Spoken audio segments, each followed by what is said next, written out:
Medyo ang hirap po talaga dahil mga bilihin ngayon. Sobrang tataas na po. Kulang na kulang. Ganito kung ilarawan ni Rowena Matias ang Social Security System o SSS pension na kanyang natatanggap buwan-buwan. Ayon kay Rowena, taong 2009 nang magsimula siyang makakuha ng buwanang pensyon matapos mamatay ang kanyang asawa at naiwan sa kanya ang 4 nilang anak. 3 pa rito ang nag-aaral noon, kaya kasabay ng natatanggap niyang pensyon ay nagtatrabaho siya bilang sales lady. Ngunit taong 2014 nang siya ay matigil ng magtrabaho at tanging ang buwanang SSS pension ang inaasahan niya para sa gastusin. Yung iba po, hinuhulog ko po sa SSS ko po. Tapos po yung iba sa maintenance ko po sa gamot ko sa goiter. Yun po. Allowance ko po pag papuntang padalo po ako ng lokal, ganun po.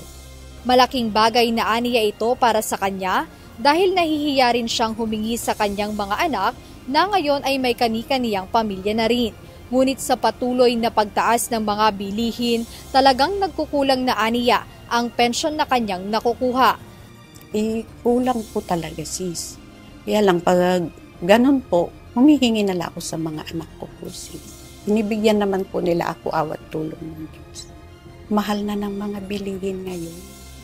Siyempre po kung minsan po sis nahihiya din akong lahat hihingiin sa kanila. Pag may gusto akong bilhin tulad ng mga prutas, ganun po. Kung minsan po, nahihiya na po akong humingi. Ako na lang po ang bumibili din.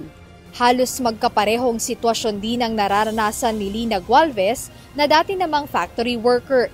Gaya ni Rowena, mayroon din siyang maintenance na gamot ngayon para naman sa kanyang sakit na diabetes. Bukod pa rito ay may mga iba pa siyang gastusin gaya ng renta sa bahay at iba pang pang-araw-araw na pangangailangan.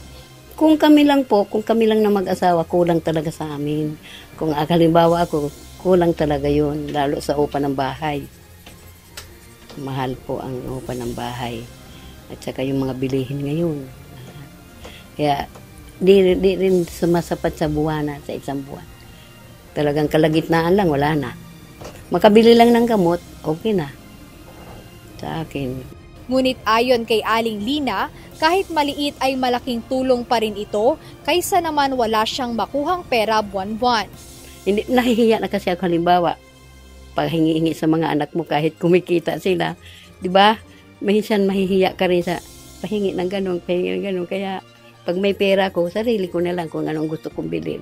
Sa kabila nito, hiling ni na Aling Rowena at Aling Lina, gaya ng ilan pang umaasa lang din sa monthly pension mula sa SSS, na sana'y madagdagan din ang kanilang nakukuha sa ahensya. Ngunit ayon kay SSS President and CEO Robert Joseph Declaro, wala pang aasahang dagdag pensyon dahil wala pang pagbabago o nakatakdang pagtaas kaugnay nito. Sa ngayon, there is no way for us to increase the pension of our 3.6 million members because naka-defined benefit to eh. Mababawasan aniya ang fund life ng SSS gaya ng nangyari noong nakaraang administrasyon. During the last administration, nagbigay ng increase ng 1,000 pesos the former president. And ang impact nito sa fund life ng SSS, biglang naging up to 2032 na lang at that stage. So, 14 years na lang ho ang buhay ng fund life ng SSS. Nauna nang ipinahayag na tuloy ang nakaschedule ngayong buwan na pagtataas sa kontribusyon ng Social Security System o SSS. Paliwanag ni SSS President Declaro na ang pagtaas ng singil sa contribution ay upang tugunan ang maaaring pagbaba ng pondo ng SSS at para mapataas ang financial fund nito na maaaring magreresulta ng pagdoble ng fund life ng state-run social insurance program. Dagdag pa niya, katumbas din naman ito ay ang mas magandang benepisyo para sa mga miyembro ng SSS. Jed Neresina, UNTV News and Rescue. Diyos ang aming sandigan, serbisyo publiko ang aming pinahahalagahan.